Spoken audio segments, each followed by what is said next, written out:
Oktober ini, topik bulan Oktober seperti tadi sudah dikatakan adalah a season of giving.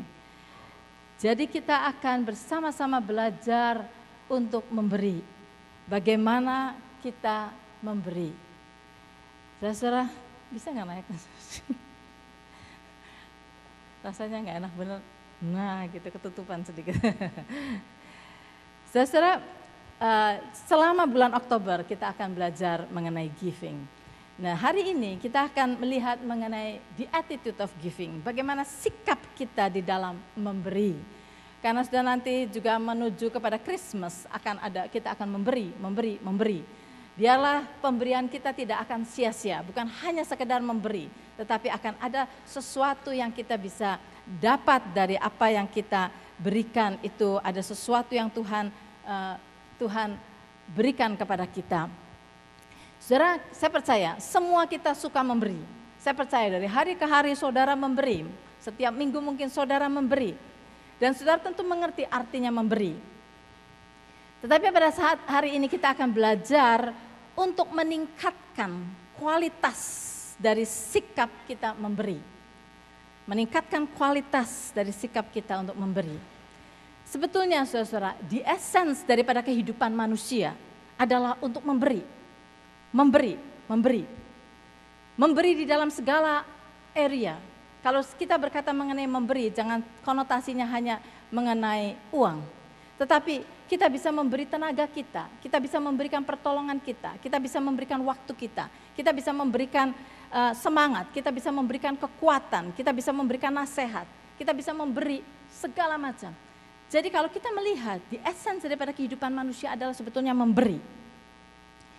Nah, saudara, dikatakan saya membaca di dalam buku ilustrasi katanya ada 3 macam pemberi, ada 3 macam pemberi. Ada yang seperti flint. Flint itu adalah batu api. Ada yang seperti flint, ada yang seperti sponge, ada yang seperti honeycomb. Jadi ada 3 macam pemberi. Seperti flint. Saudara, batu api, kalau saudara mau mendapatkan api dari batu api, batu itu harus dipukul, harus dihammer. Baru mengeluarkan api. Baru ada hasilnya, setelah dipukul baru ada hasilnya. Dan hasilnya setelah dipukul hasilnya cuma spark. Nah itu adalah satu macam pemberi. Orang yang harus baru memberi. Tetapi ada macam yang kedua adalah seperti sponge. Untuk sponge mengeluarkan air harus di squeeze. Harus diperas dulu saudara. Harus diperas dulu, sesudah diperas baru keluar. Diperasnya makin kencang makin keluar banyak gitu. Ada orang yang memberi seperti itu, harus diperas dulu, harus diperas. Tetapi ada yang seperti honeycomb. Honeycomb itu selalu mengalirkan sweetness. Enggak usah diperas, enggak usah dipukul. Sweetnessnya keluar terus menerus. Honeycomb itu lubang-lubang. Saudara ambil itu honeycomb, mengalir itu madu itu mengalir. Jadi saudara, kita ini seperti apa? Seperti flint atau seperti sponge atau seperti honeycomb. Saudara, kalau kita melihat sebetulnya di dalam diri kita itu ada keinginan untuk memberi. Kita diciptakan menurut peta dan teladan Allah. Sedangkan Allah adalah kasih. Allah adalah kasih. Nah sekarang saudara-saudara, di dalam kasih itu selalu memberi. Kasih itu selalu memberi. Memang kita bisa memberi tanpa kasih. Kita bisa memberi dengan menggerutu. Kita bisa memberi dengan ngomel tanpa kasih. Kita bisa memberi tanpa kasih. Tetapi kasih tidak bisa tidak memberi. Kasih selalu memberi. Coba saudara mengasihi anak saudara ingin beri. Saudara mengasihi anak muda pacar saudara, aduh selalu mikirin apa yang saya bisa berikan kepada my girlfriend atau my boyfriend. Memberi, saudara. Saudara, saya mengasihi cucu saya. Inginnya saudara, walaupun saya di Amerika di mana, kalau saya masuk toko langsung pergi ke bagian toys. Karena apa? Saya ingin memberi kepada cucu saya.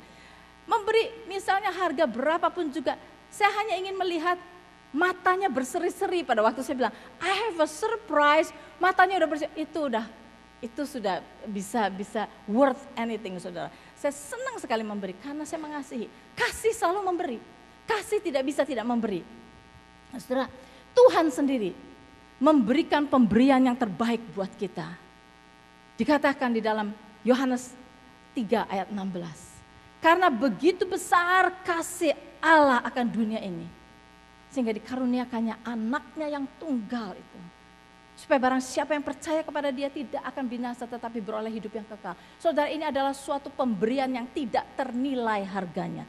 Suatu pemberian yang luar biasa, yang pikiran kita tidak bisa comprehend. Bagaimana Tuhan bisa menyerahkan, memberikan anaknya yang satu-satunya, anaknya yang tunggal untuk kita, supaya kita diselamatkan. So, ini adalah suatu pemberian yang luar biasa. Karena kasih, dikatakan karena begitu besar kasih Allah akan dunia ini, diberikannya anaknya yang tunggal.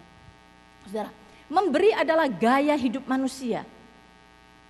Tetapi tahukah kita, saudara, bahwa ada pemberian yang berfaedah buat kita, ada pemberian yang tidak berfaedah. Saudara, kalau kita memberi sesuatu pada seseorang, pemberian ini kebanyakan pasti berfaedah buat orang yang kita beri. Ya. Kalau kita memberi uang kepada orang yang kekurangan, pasti uang ini berfaedah buat dia. Tetapi ini sedang mengatakan mengenai apa faedahnya untuk kita yang memberi.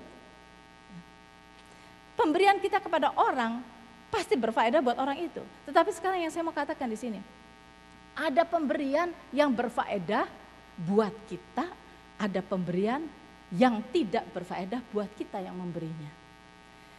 Mari kita melihat dari 1 Korintus pasal 13 ayat yang ketiga. Di situ dituliskan begini. Dan sekalipun aku membagi-bagikan segala sesuatu yang ada padaku, segala sesuatu yang ada padaku berarti semua-muanya. Kita berikan semuanya. Tetapi aku tidak mempunyai kasih, sedikit pun tidak ada faedahnya bagiku. Tidak ada faedahnya bagiku, tidak berkata bagi dia.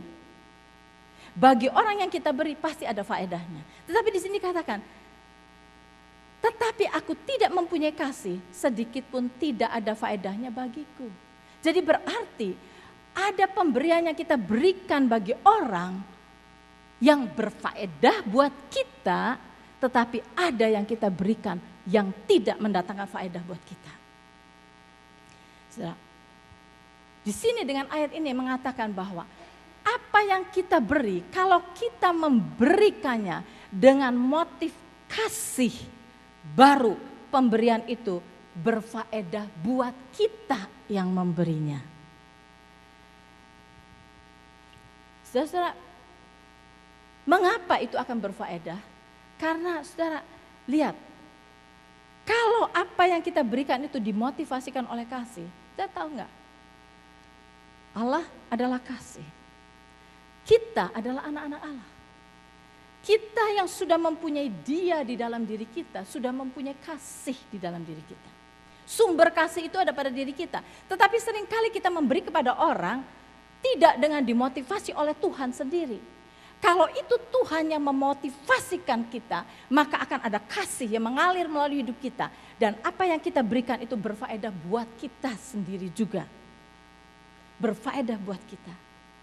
Karena kita memberinya dengan pimpinan Tuhan. Tuhan Yesus pernah berkata begini, jikalau engkau memberi segelas air dingin saja kepada orang yang membutuhkan atau kepada hamba Tuhan, di dalam namaku, kata Tuhan.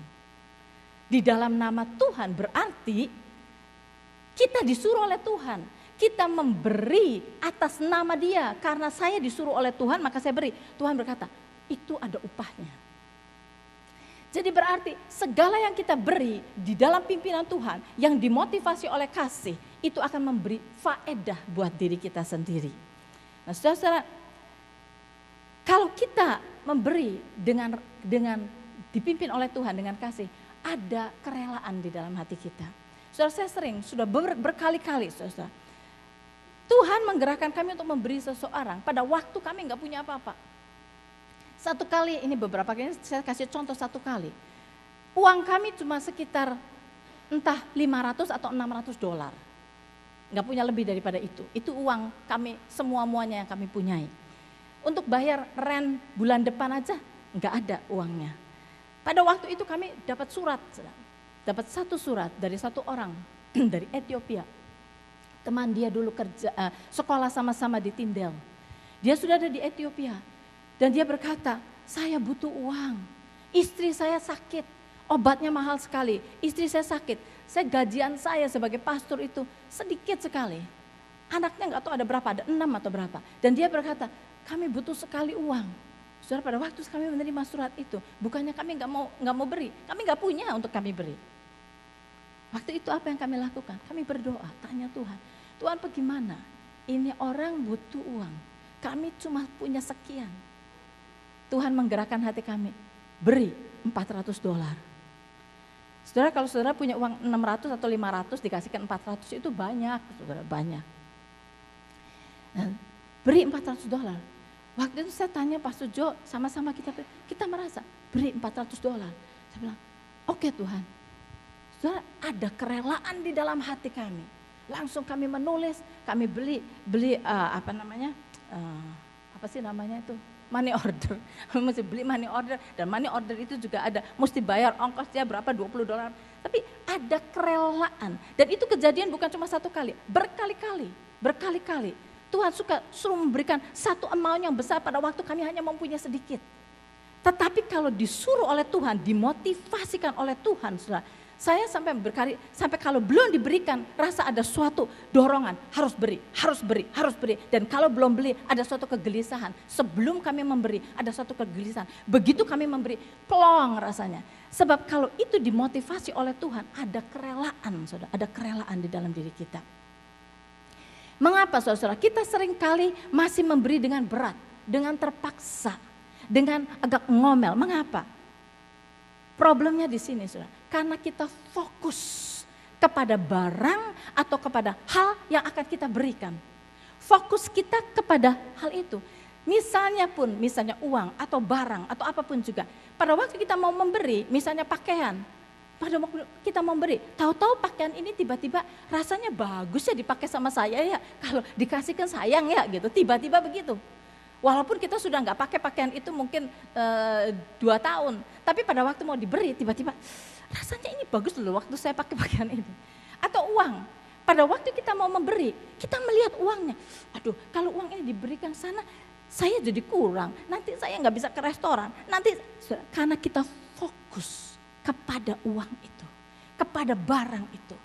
Kita mau memberikan tenaga kita misalnya, ada seseorang yang mau pindahan rumah, kita mau bantu, tetapi kita pikir, aduh, tapi kalau saya bantu, bayangin saya udah kerja 8 jam sehari, sudah sampai jam 4 sore saya sudah capek, sekarang saya kasih lagi tenaga saya, nanti saya kehabisan tenaga, besok saya sakit. Selalu pikiran kita itu begitu, karena kita fokus kepada apa yang akan kita berikan. Saudara, jangan fokus kepada apa yang akan kita berikan, fokus kepada Tuhan, sumber segala-galanya buat kita. Sumber kekayaan, sumber tenaga, sumber kekuatan, sumber segalanya buat kita. Kalau kita fokus kepada Tuhan, maka kita tahu apapun yang kita berikan, sumber itu akan memberikan kepada kita lebih-lebih lagi. Ada kata-kata yang mengatakan begini, seperti kata-kata Mutiara. When you change your focus, you will change your feeling. When you change your focus, you will change your feeling. Jadi kita harus belajar jangan fokus kepada apa yang akan kita berikan. Fokus kepada Tuhan, pemberi segala-galanya yang baik buat kita. Di dalam 2 Korintus pasal 9 ayat yang ke-7, Rasul Paulus berkata begini. Hendaklah masing-masing memberikan menurut kerelaan hatinya. Jangan dengan sedih hati atau karena paksaan. Karena Allah mengasihi orang yang memberi dengan sukacita. Saudara tahu ini memang ayat ini sedang mengatakan mengenai pemberian uang kepada gereja atau kepada Tuhan. Dan Rasul Paulus sedang berkata mengenai ini, hendaklah masing-masing memberikan menurut kerelaan hatinya. Dengan rela, jangan dengan paksaan, jangan dengan sedih hati, jangan dengan menggerutu, jangan dengan merengut. Tetapi memberi dengan rela. Karena Tuhan mengasihi orang yang memberi dengan sukacita. Nah saudara, the reason Rasul Paulus berkata begitu karena ada sebabnya. Jangan menggerutu, jangan terpaksa. Karena apa? Di ayat 8-nya mengatakan, karena Tuhan sanggup melimpahkan segala kasih karunia kepada kamu, supaya kamu senantiasa berkecukupan di dalam segala sesuatu dan malah berkelebihan di dalam pelbagai kebajikan. Itu yang Rasul Paulus katakan. Jangan takut kehabisan. Seringkali kita mau memberi, kita takut kehabisan. Sebab sistem dunia adalah untuk accumulate buat kita. Lebih banyak buat kita, lebih banyak buat kita, lebih banyak buat kita. Kita mau simpan buat kita semua. Supaya kita prosper, supaya kita kaya, supaya nanti kita bisa enak-enak retire. Menikmati semua yang sudah kita kumpulkan. Itu pikiran manusia. So ada kata-kata di sini yang baik, di sini katakan. Prosperity is simply having enough of God's provision to complete His instruction for your life. Prosperity is simply having enough of God's provision to complete His instruction for your life. Saudara ingat ayat yang mengatakan bahwa kita ini buatan Allah, diciptakan di dalam Kristus Yesus. Efesus 2 ayat yang ke-10, enggak ada di sini. Efesus 2 ayat 10. Diciptakan di dalam Kristus Yesus untuk apa? Untuk melakukan perbuatan baik yang telah disiapkan oleh Tuhan untuk kita. Supaya Tuhan ingin supaya kita hidup di dalamnya. Jadi kita diciptakan saudara untuk melakukan suatu tugas, untuk menyelesaikan suatu tugas. Dan Tuhan akan make sure di dalam kita menjalankan tugas yang Tuhan berikan kepada kita, Tuhan akan provide semuanya sampai complete, sampai kita complete. Mengikuti instruction Tuhan di dalam hidup ini. Jangan takut, jangan khawatir. Tuhan sendiri yang in control akan hidup kita. Saudara, hidup Rasul Paulus juga menjadi contoh untuk kita. Rasul Paulus melayani Tuhan, pergi dari kota ke kota. Dia malah disiksa, malah dirajam, dianiaya. Tetapi dia terus melakukan firman Tuhan, melayani kemana-mana. Bahkan dia bekerja menjadi tent maker. Dia mendapat hasil dan dia beri kepada siapapun yang membutuhkan. Rasul Paulus berkata di dalam Kisah Para Rasul ayat 20 ayat 35. Dia berkata begini, di dalam segala sesuatu telah kuberikan contoh kepada kamu. Bahwa dengan bekerja demikian kita harus membantu orang-orang lemah dan harus mengingat perkataan Tuhan Yesus. Sebab ia sendiri telah mengatakan demikian. Adalah lebih berbahagia memberi daripada menerima.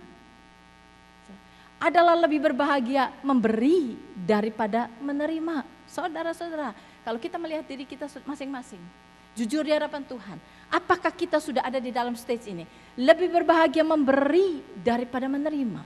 Semua orang lebih senang menerima, kebanyakan. Tetapi saya tahu ada orang-orang yang sudah senang memberi. Saya tahu saudara-saudara, ada orang yang saudara datang ke rumah dia, saudara, akan dia beri, saya tahu. Ada orang yang begitu enjoy memberi. Berarti dia merasa berbahagia memberi. Dan ini Rasul Paulus berkata, Tuhan Yesus berkata, adalah lebih berbahagia memberi daripada menerima. Bagaimana itu? Ada satu kejadian di Amerika. Seorang hamba Tuhan menceritakan begini, pada waktu dia masih bekerja di satu company. Dia punya teman, namanya Paul. Teman ini satu hari menjelang Christmasnya belum sampai, menjelang Christmas. Dia dapat present dari brothernya. Presentnya itu adalah mobil, brand new. Mobil baru, bagus sekali. Dia dapat dari brothernya, dia pakai kerja. Dia kasih tahu teman-temannya, saya dapat hadiah tuh dari my brother, a new car. Satu hari pada waktu Christmas Eve, malam Christmas, dia turun dari tempat kerja dia menuju ke mobilnya, mau pulang ceritanya. Itu pasti tanggal 24 Desember. Pada waktu dia turun keluar, Dia mendekati mobilnya di pinggir jalan, ada seorang anak laki-laki kira-kira umur 10 tahun. Anak ini sedang mengelilingi mobil itu. Wah, lagi mengagumi mobil itu. Kemudian dia datang, orang isi Paul datang ke mobil itu. Anak ini berkata, "Mister, is this your car?" "Ya," kata Paul. "My brother give it to me." Katanya. "My brother, kakak saya beri sama saya." "Oh, you mean kamu nggak bayar 1 sen pun?" "No, dia berikan kepadaku," katanya. Terus anak ini, "Wow, I wish," kata anak ini. Pada waktu anak itu berkata, "I wish," Paul pikir dia tahu bisa continue kata-kata itu. Pasti anak ini, "I wish saya punya brother seperti kamu untuk dikasih mobil." Ternyata enggak.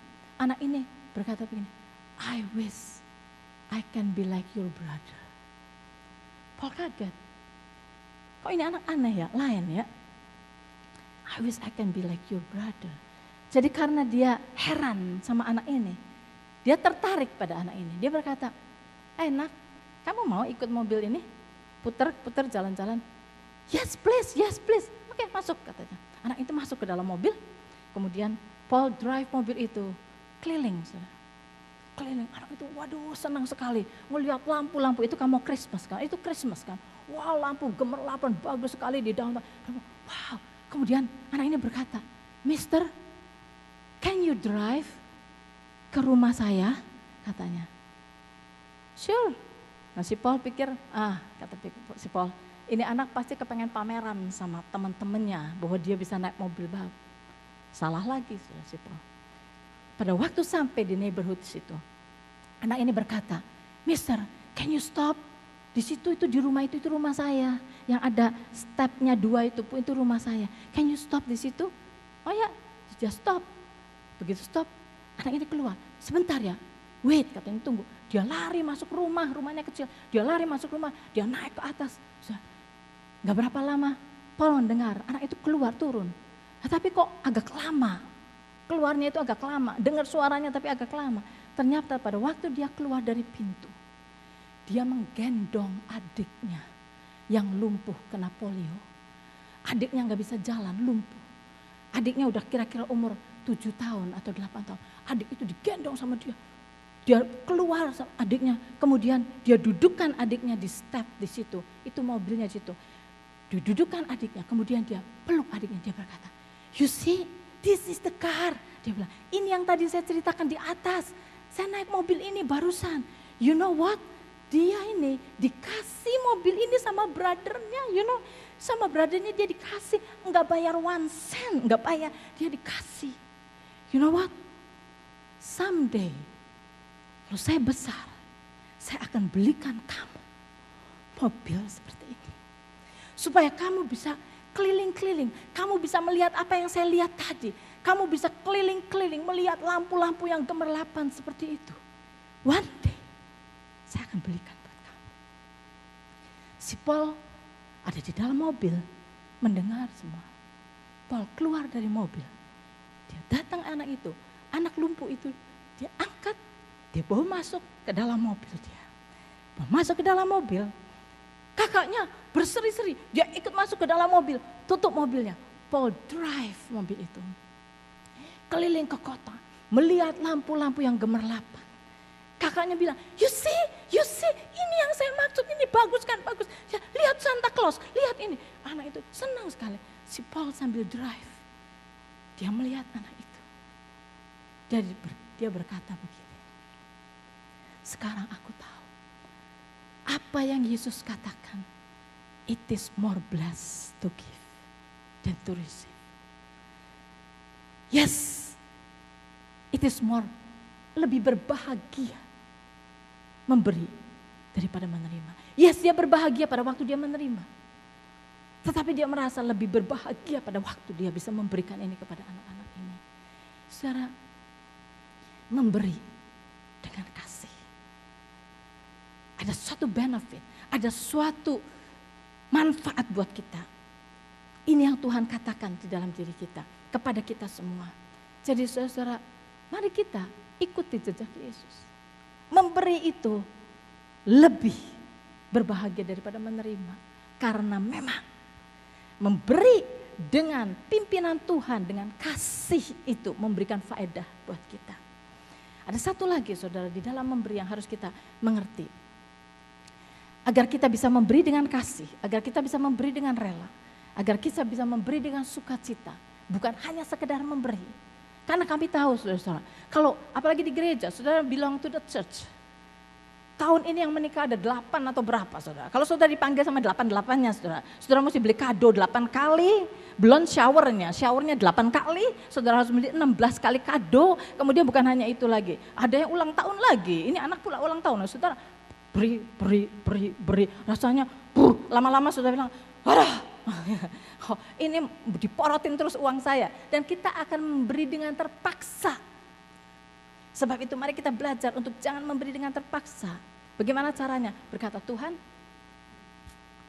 apa yang Engkau ingin berikan kepada dia melalui saya?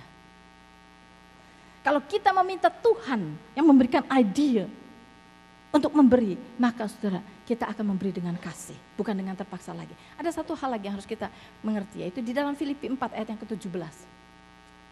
Rasul Paulus, ceritanya ini, Rasul Paulus baru menerima pemberian dari orang-orang Filipi.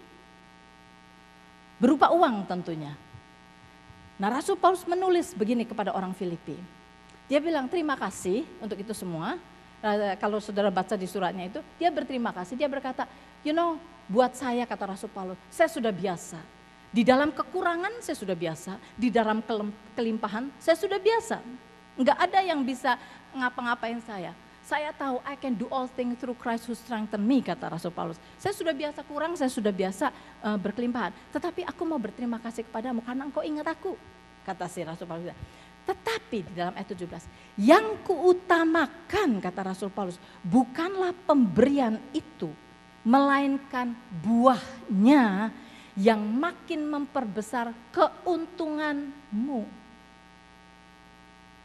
Keuntungan jemaat Filipi yang memberi kepada Paulus. Sekali lagi di sini, Rasul Paulus berkata, yang kuutamakan ini saya berterima kasih kepadamu itu bukan karena, saya kesenangan dikasih, of course saya senang dikasih. Tetapi bukan itu, bukan pemberian itu yang kuutamakan. Melainkan dia bilang, buahnya yang makin memperbesar keuntunganmu. Ini yang Rasul Paulus katakan. Mengapa Rasul Paulus berkata begini? Karena sudah tahukah kita, di dalam dunia ini ada satu hukum yang namanya the law of sowing and reaping. Hukum menanam dan menuai, hukum menabur dan menuai. Saudara kalau menabur kebaikan, saudara akan menuai kebaikan. Kalau saudara menabur kejahatan, saudara akan menuai kejahatan. Kalau kita menabur kasih, kita akan menuai kasih. Itu selalu terjadi. Ini adalah the law of universe, terjadi saudara. Dan Rasul Paulus mau mengingatkan kepada kita, ada hukum sowing and reaping. Kata Rasul Paulus, terima kasih kepada jemaat Filipi, engkau memberikan kepadaku. Tetapi yang kuutamakan adalah, katanya, buahnya yang makin memperbesar keuntunganmu. Ini kamu ingat, katanya, dengan kata lain, ingat. Jemaat Filipi, kamu memberi itu enggak sia-sia. Ada keuntungan yang besar buat kamu. Karena ada hukum menabur dan menuai. Apa yang kamu tabur akan kamu tuai. Tetapi yang paling penting kamu harus mengetahui. Apa yang kamu tuai selalu lebih banyak daripada apa yang kamu tabur. Saudara coba. Nabur 1 biji apel, saudara akan menuai ratusan ribuan apel. Tuaian selalu lebih besar daripada apa yang kita tabur. Ada kata-kata yang pernah saya berikan kepada saudara, enggak tahu ada di catatan saudara atau enggak, kalau enggak catat lagi di sini. Seed faith is sowing what you have been given to create what you have been promised. Ya.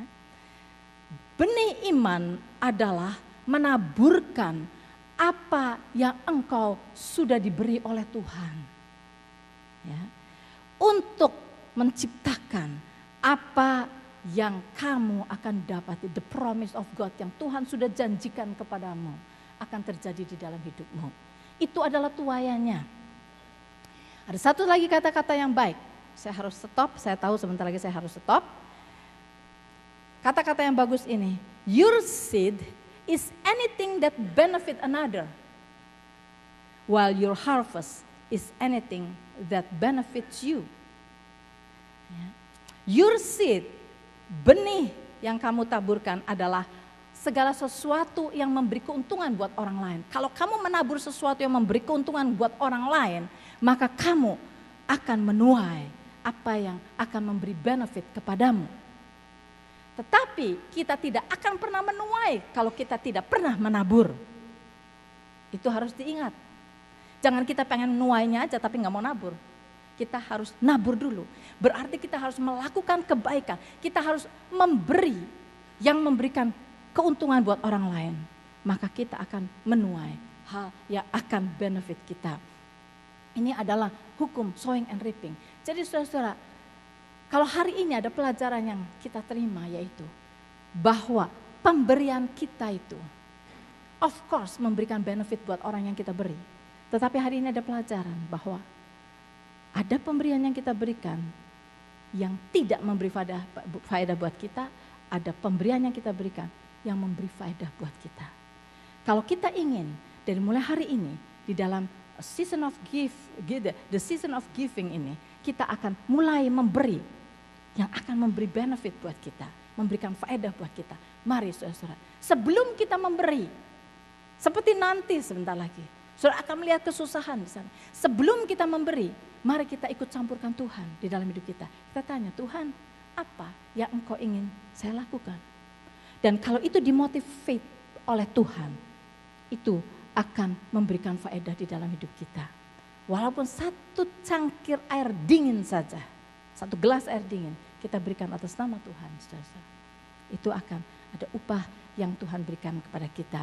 Biar kita dengan pengertian yang kecil ini saja, satu hal ini akan merubah sikap kita di dalam memberi.